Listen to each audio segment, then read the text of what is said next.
Ladies and gents, thanks for joining me here on RR Live. This is a first live stream of the channel, so I hope everything goes through okay. Streaming live on YouTube and on Twitter at the moment, so anybody watching and listening, let me know how I'm sounding and looking right there. The plans are to stream to a few other platforms as well, Odyssey, Rumble as well, but for the moment just these two channels. Few topics to go over in this stream here. First of all, congratulations to everyone in Ireland at the moment. I heard about the election result. I think it's a great result for patriotism. By no means the war is over. It's just one of the battles, but still very significant. For any non-Irish viewers, there was a referendum on the Friday 8th of March, which was for to make more amendments to the Constitution for the family and care referendums, to basically take the mammy out of the Constitution and try to replace the concept of marriage for durable relationships. So just a bunch of crazy activists making up words again. But it was defeated by landslide. I think it was about 67% to 32% or thereabouts. Maybe it was even better than that, who knows. But well done to all the patriots involved. It is a great achievement and a sign that there are limits to what people are willing to accept. Obviously, you're dealing with a bunch of globalists, so obviously they're never going to stop, and not really a problem on Twitter there. Just checking what's going on here. So at least that's something. Now in just some problems coming through on Twitter. Anybody watching or listening there, just let me know. So listening to the reactions of people talking afterwards, and some not to put a damper on things, but I think some people have slipped back into some habits. Some people I think kind of looking at kind of like a feminist victory, and other people talking about it as a victory over the rich. So we're back into the old Marxist mindset again of the poor proletariat against the rich bourgeoisie, which I don't think is very constructive. I think a more nationalistic mentality is better, and not just for Ireland, for everybody else. So some great characters involved there. Notably, there was Senator McDowell, who's an Irish former member of the Irish government. He was former second in command at one point as well, Taoiseach. He was great. He was invaluable with his knowledge of the system, and he was very in favour of a no vote. So it was great that people listened to him as well. Many other great characters. I mean, I was watching Niall McConnell a lot up in Donegal, and also Derek Pillay down in Cork as well. Doing great work, but there was loads of groups involved, the National Party as well, Irish Freedom Party, loads of great characters. So it was a really good, great victory, but I'm sure they'll come up with another one. They'll probably have another one next week now. Something mental, some other razzmatazz referendum, who knows. So I'm going to go through a few different topics here tonight, and I will just swap my view, so bear with me. I'm just getting used to some new kind of toys here. So bringing up the desktop browser, there we go. One of the kind of things that have caught my attention recently, as usual, the migrant crisis and all that has taken up a lot of attention. A lot of people talking about that one as well. But the thing I want to really focus on is where's my, here. No, wrong one. Is the cases of violence recently. There's a few cases popping up on the news, on online and on social media as usual, talking about different events across just the States and in Europe as well, different instances of racial violence, right? So this is something which kind of links back into my specialty area as well, which is Marxism and Marxist indoctrination, which is something that's not really, I don't think, blamed enough for kind of what's going on. This is an ideological struggle we're in as much as anything else, to be honest. And just checking, I'm looking on Twitter there. So in the cases that I've what this really comes from, it's related to obviously the multicultural thing, when you just put different groups of people together and move people around artificially, mass movements of people like that. You've got the clash of cultures and so on. But there's a tremendous amount of animosity coming from the incoming migrants in their host countries. There's many cases of this. There was a case in, a few cases in, I think, Austria. There was some assaults there, stabbings, not quite sure. There's always a few, really, but other people can kind of cover that stuff. I'm not really here for that, but also because it's YouTube as well, censorship and stuff. But I want to talk about the background, like the cause. Why is there such animosity coming from the migrants towards indigenous populations? And this is why. This is really why, and it's not really identified enough. It's related to the whole anti-racism movement, right? Because the anti-racism movement is Marxism, right? So Marxism is the ideology that puts people into different groups, right, and sets up the oppressor versus the oppressed. So in 1848, you had the Communist Manifesto by Karl Marx and Friedrich Engels, and right there at the start of the manifesto, it talked about that, all history is all about class struggle. So you separate people into groups. That's what it's saying it's all about, pretty much. And that about the oppressor versus oppressed. So back in those days, it was about the rich bourgeoisie against the poor proletariat, right? That old chestnut. So it's still mentality still gone around today. Like all good lies, there's a little bit of truth to it, but obviously it's not the whole picture, and you shouldn't generalize too much in that case. But anyway, because it puts people into two different groups, what's happening with the migrant crisis is when people are being told that they're oppressed by default, just because they're a migrant or whatever it is, or they're traveling from one place to another, they're oppressed by default. So this is what the crazy activists are telling them. They're oppressed, and they're also simultaneously being told that the oppressor is white Europeans and our host nations and so on, and that somehow these people deserve negative treatment, right? That's where the animosity is coming from. So not only is it coming from the perpetrators of this violence themselves, this mentality that somehow people in host countries deserve this kind of violence, not only that, but the state is obviously supporting it. And as you can all see, the discrepancies in the amount of, I did have some slides here, but I'm struggling to kind of probably get them up here now. But there's been plenty of, looking at Twitter, there's been plenty of examples, just having a scroll there, let me know if you can see that clear enough.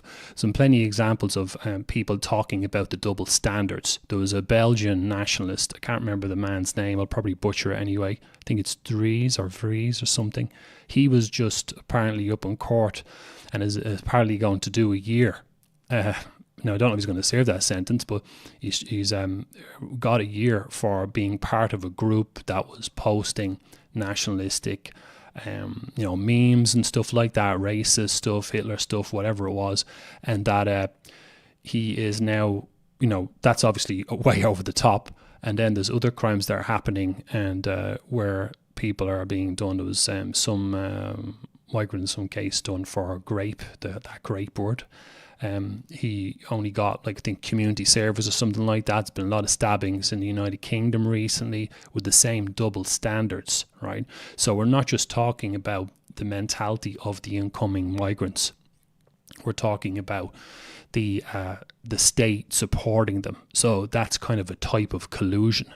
Now, some people, I think, there's plenty of analysts doing great work, and who am I to judge? But one of the things I think that's missing a little bit is that people often, they say, it's the NGOs, which is a good thing to mention. Yeah, you're getting somewhere with that. They talk about the government and so on. But what's behind it, again, is the ideology, the crazy Marxism, which, for anyone who's new to the subject, is basically any crazy revolutionary activism. That's what Marxism is. So that's what's behind it. And some people might say, well, how does that explain how the state and the media and the NGO groups are all acting the same way? Because they're on the same page, ideologically speaking. They're hell-bent on the idea of having multicultural society, and it doesn't matter about the consequences in the short term, because another part of the Marxist ideology is the idea of utopia, that somehow all of this these things that are happening are going to build a better society. But built into the ideology is a very problematic concept. The idea that the end justifies the means. So any sort of destruction that's seen in the short term, doesn't matter how many people get murdered or stabbed or women get assaulted or whatever it is, it's going to be worth it in the end. So that's why whenever I see people trying to engage or debate with people, activists, you're wasting your time, because they are programmed to see things in a different way. So we're back to the old, subjective versus objective thing. If I'm brainwashed to think that whatever happens in front of me it might be horrible, but in the end there's going to be a better day afterwards, I'm not going to be inclined to listen to you, probably because I'm brainwashed. So that's what we're kind of dealing with. There was the linking into that, I actually did an interview with the late Colin Flaherty years ago. So I took a huge break, as some of you have already reflected that back to me. I took a huge break from doing this. And I was doing podcasts before, about 6-7 years ago, and I interviewed Colin Flaherty, the late Colin Flaherty. I think he died last year. But Colin was, his specialty was writing about racial crime in the US. So I was kind of clued up to that back then. And we actually talked about that, because I was already digging into the Marxist brainwashing thing at that point. And he said that that was definitely rising in the undercurrent, in his own words. And then we saw there was a case. I'll actually bring that up on the desktop here. There's a case of no, that's a different one. This one's been doing the rounds at the moment. I might just turn that volume down. So this is an assault that happened in the States.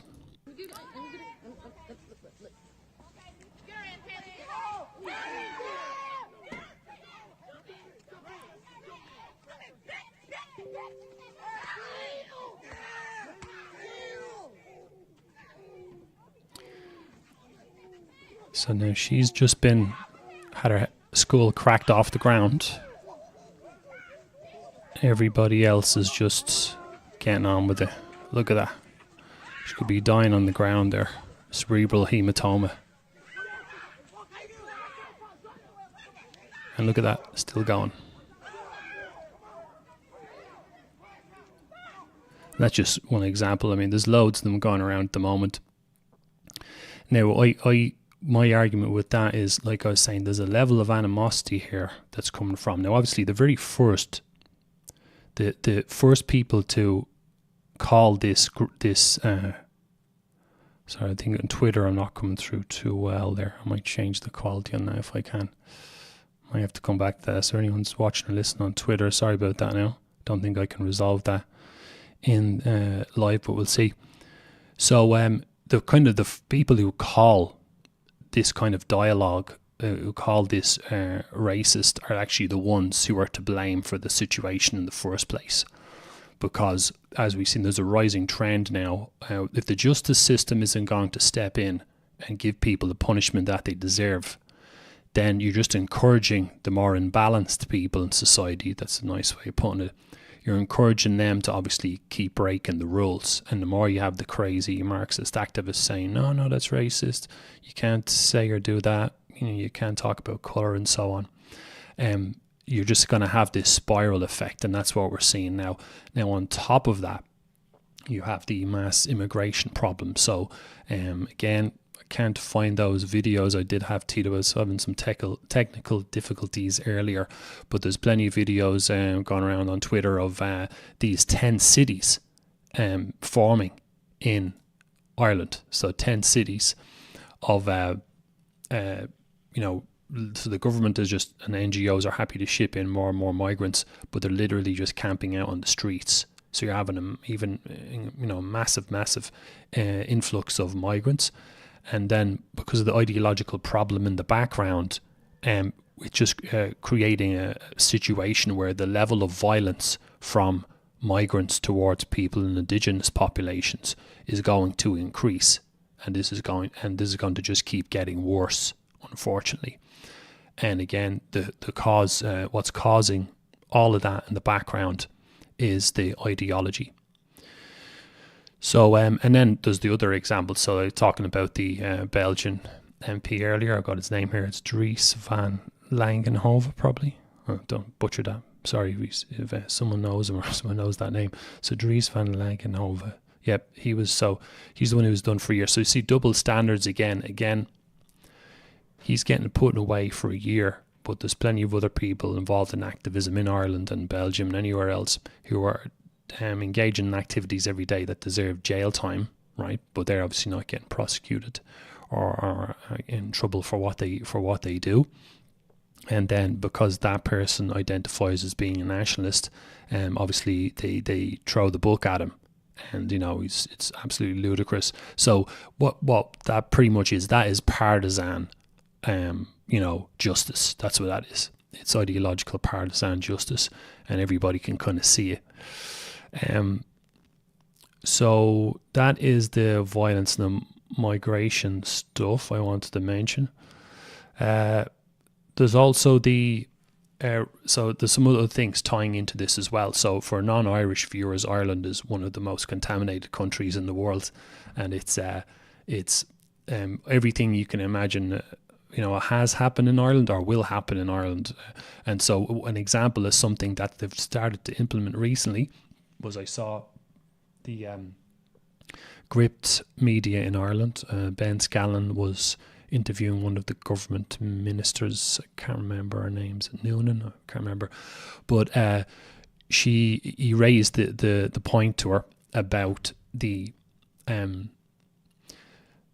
like a kind of an affirmative action type thing, which they've already pulled in the States, where they're trying to enforce equality, which is more Marxism. They're trying to enforce equality in the education system by, people in oppressed groups like migrants or non-Irish people or so on are going to be given special privileges, right, to allow them to easier access to college and schools or whatever it is. So that's affirmative act, the affirmative action system they had in the States. Now, America is different to Ireland, obviously, because Ireland is a different ethnic history, and America has been more multi-ethnic for a longer time. So it's logical that the Marxist cult members in the States have done that there earlier. But now Ireland is now getting to the point where they are able to try affirmative action here because the ethnic makeup of the country is now changing.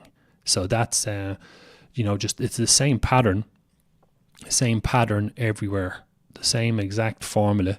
And the most frustrating thing about all this stuff is people can't see it. I've literally heard people recently since the election victory on Friday, still don't get that having what people call a more right-wing or nationalistic mentality is actually the way out of this. But because there's so much brainwashing going around, particularly in Ireland, not the only country, but there's plenty of brainwashing in Ireland, in that country, people are still afraid to identify as being nationalist or talk from that point of view, because they've been brainwashed to think that it's evil, even though it's obvious that the ideology pulling all the strings right now is Marxism, once you learn how to join the dots. And that's the thing, people don't join the dots. So when I say Marxism, they start thinking about, they get confused. They think about socialism, which is the application of Marxist theories to your government and your industry and your society, the means of production, distribution, all this crack. It's more about economics, and people get confused. No. The economic side of Marxism, socialism, the economic element to it is just a part of it. There's lots more to it. But the Marxism is the correct name for it because, like as I said earlier, the oppressor versus oppressed principle was in the Communist Manifesto. Marx didn't create that concept. He plagiarized a lot of the stuff off G.W.F. Hegel before him.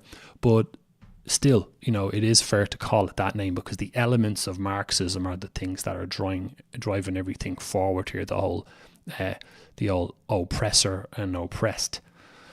So as well as that, as another kind of update I have here about what's happening in Ireland, there's also there's the Irish Oireachtas, or the legislator, where you have these bunches of, usually a bunch of Marxist activists and some experts and some would-be politicians sitting there,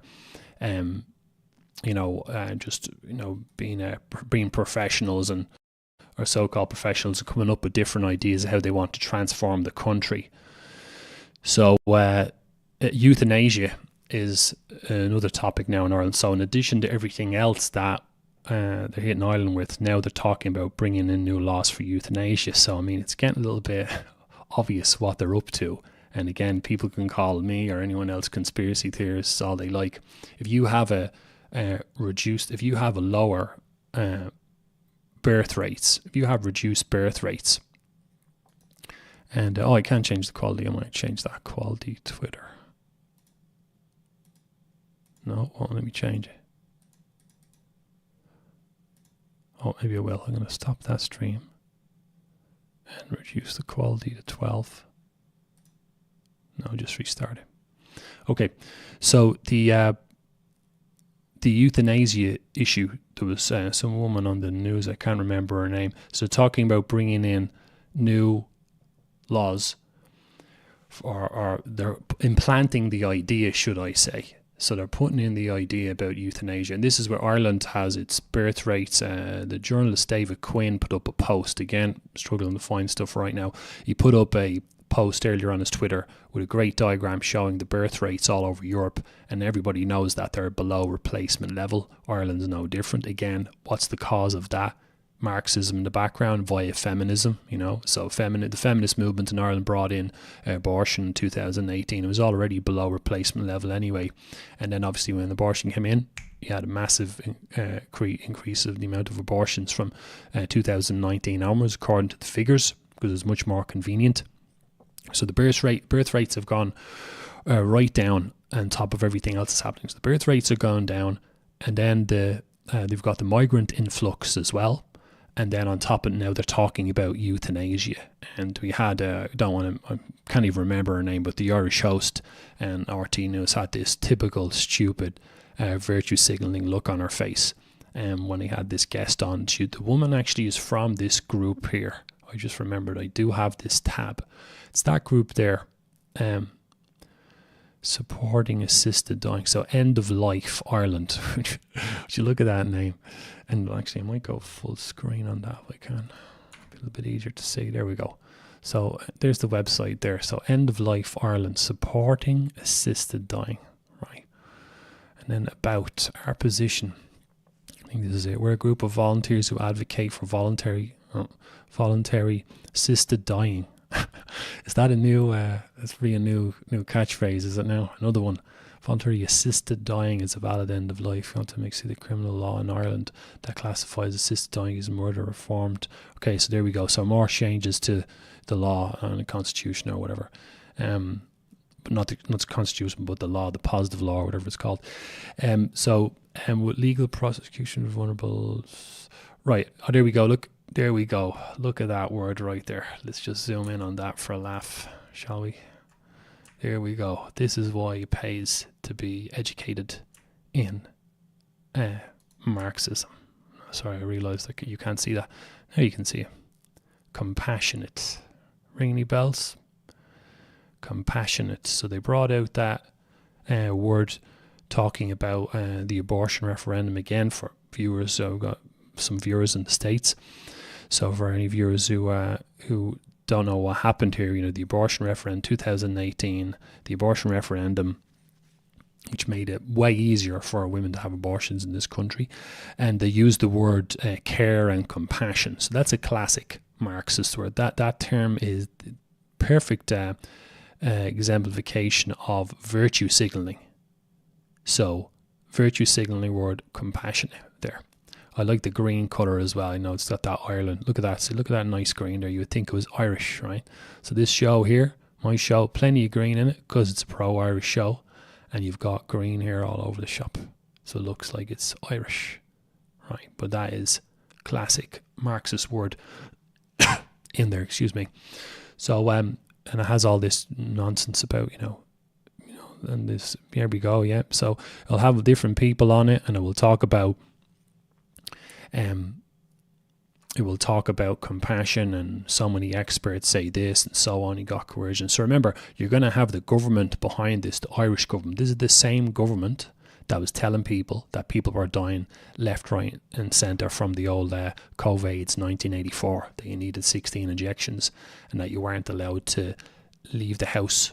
You know, you could only have 2 people in the house. You weren't allowed to go to your job. You had to, you know, lose your business and so on. This is that same government, the same government who you know, was talking about racial violence earlier, the same government who turned events towards their advantage. An example of that would have been, I was talking about cases earlier, but I'm sure some people remember this one. Is it, might have it here. There we go. Aisling Murphy, who was killed at the start of 2022, I think it was. That's right, yeah. 2022. And what they did was, she was killed by a Romani gypsy, I think. So there was a lot of backlash there and so on. They turned that into a feminist issue. They tried to turn it into a feminist issue and saying that there was a pandemic of violence against women. So that's the kind of government you're dealing with, you know. So back to the assisted suicide thing or assisted dying thing. You know, is anyone going to really trust that these are not the same characters who are not going to actively convince Irish people who are a little bit older that maybe, you know, it's time to shuffle off this old mortal coil because, you know, sure, why not kind of thing. Is anyone really going to trust that they're not going to try and push this, you know? And even if this group isn't that extreme, you can be sure that there'll be another one as well. So the same government that was pushing COVID and all that stuff, the same government that's kind of turning a blind eye to violence against Irish people, is now going to get behind this as well, absolutely. And you can see that anything that appears, for any non-Irish viewers, anything that appears on the mainstream media here, majority of the mainstream media, it's like an advertising board, really. It's an absolute joke. The mainstream media here, if you see something on the news that hasn't happened in the country, it will. It's like a predictive programming. They're kind of laying the foundations in people's minds, and people start going, yeah, you know, it seems like a pretty good idea, and to try all that brainwashing stuff again. So I'm just going to have a look. This is the customary thing, I suppose, when you're doing live streams, isn't it? Having a look at any comments and so on. So I didn't announce this to anyone. I just thought I'd jump on and try out some equipment. That's fine, and Twitter looks like it's coming through okay as well. Great. So if anyone who just kind of just came on live, I'm streaming to YouTube and Twitter. A few people have asked me what was I doing in terms of like interviews and stuff. Yeah, I'll think about getting back into doing interviews. Just looking for some guests and looking for people who kind of complement what I'm doing right now. Interviews are quite a little bit of work as well, because you have to do your preparations and make sure you're ready for your guests. Well, that's how professionals should do it anyway, so they can be really time consuming, but definitely worth it. I would consider that, absolutely. I was also asked about my the website I had. That wasn't taken down. Some people thought it was taken down, like I was going to censor it or something like that. Not at all. Sure, I'm only a small little channel, and a really small channel, and it wasn't that. I just kind of thought the website was just a bit excessive for what I wanted to do. It was kind of more of a media project back then, and the website wasn't really necessary, which is why I kind of let it go.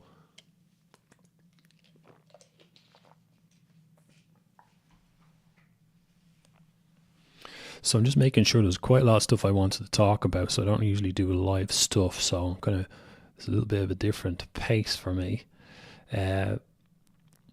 But, you know, for anyone not in Ireland, then I'll just talk about the kind of lay of the land here. So in terms of the nationalist movement in Ireland, you've got some new groups emerging. So the National Party's been around quite a few years. They're very popular. They're probably one of the more noticeable and bigger, more popular and growing national groups in the country. You've also got Aontú as well, but I don't know much about them, and I think some people have criticised them from the nationalists, so I don't really want to talk about them because I don't know much about them. There's also Ireland First, which was set up by Derek Bly down in Cork. He was doing some great work down there exposing the mass immigration problem down there. So he's always down there getting in people's faces. There's his Twitter account there, so he's very active. Give him a follow as well if anyone's on Twitter. So it's Bly Derek, at Bly Derek, capital B, capital D, if that makes any difference. So he's actually running for the EU elections this year. He's gonna put his name forward for, I believe it's Ireland South, which would be a good thing. So that's one thing I was going to mention as well to patriots in Ireland. I hope people keep the momentum going. Now, I'm not based in Ireland right now, and I wasn't able to help with the voting and so on, but I'm trying to support in other ways. So I think the best thing people can do in Ireland is to keep going, keep the pressure on, keep with some momentum, and really, it was kind of a victory in a way, because there was a clear refusal. People were refusing to participate in another crazy, werenda referendums. So that's a good thing, because we weren't participating in it, but it wasn't necessarily a victory, was it? It was a refusal to participate in the other side's maneuver, right? So I'm not trying to put a dampener on things. I'm just saying that that's kind of what happened. It was a good moral victory in a way, but it wasn't actual progress. So I'm hoping that the nationalist movement in Ireland will get together, maybe have some sort of a protest demand, some resignations might be good. So for again non-Irish viewers, one of the main characters involved, was Roderick O'Gorman, who's the Minister for Children now, I think, or he was, or he is, or whatever. It's a bit like musical chairs in that government. Anyway, they keep moving around, as from what I can see. But they're all the same to me anyway. Who cares what their names are and what they do, really? If it wasn't this character, it would be another character. But at least what they should do, the nationalist movement should do, is get in there and put some pressure on, have some protests, a big huge protest, demand some resignations. That's the way to go. And get in there and try to shake things up a little bit more. So to anyone watching this back later, so all support is appreciated. So as usual, subscribe, like, share. I'm on a few different platforms. You can see the banner on the bottom of the screen here. Where is it? I'm trying to scroll over there. I can't. So in the main screen, you've got Find RR on YouTube, X, Rumble, Odyssey, Gab, and Telegram. So I'm streaming on YouTube now, streaming on X, Rumble, and Odyssey. I'm kind of setting those up. I'll make sure I'll stream to those as well, set those up as backup channels. I don't really know much about those platforms, but I'll go to those as well. I was thinking of putting BitChute up there as well, but BitChute is I'm restricted on that channel because some of the interviews I did years ago, so apparently I can't be seen or found in Europe or something like that. I don't really know, but so I might add that to the list as well. That's just goes for backups as well.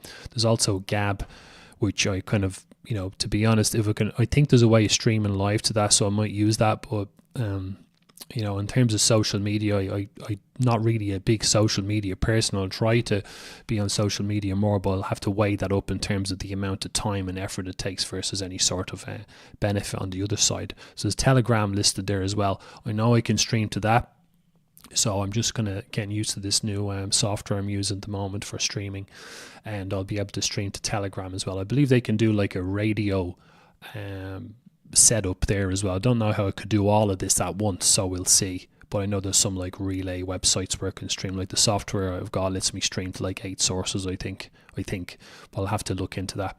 I noticed that Telegram obviously has become the kind of messaging platform to use for a lot of people on the national side, or the distant right, or whatever you want to call it.